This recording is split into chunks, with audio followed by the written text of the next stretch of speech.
যে তোমাকে সত্যি ভালোবাসবে সে কোনোদিন তোমার সাথে কথা না বলে থাকতে तस्वीर में आईने में तू ही दिख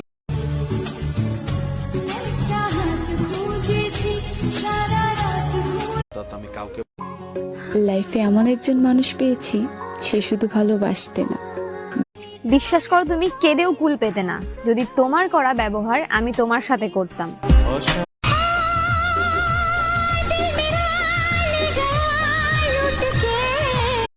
বেশি ভালোবাসলে মানুষ সস্তা ভাবে, তার প্রমাণ আমি নিজেই। দুলিয়ে চলে যেও না।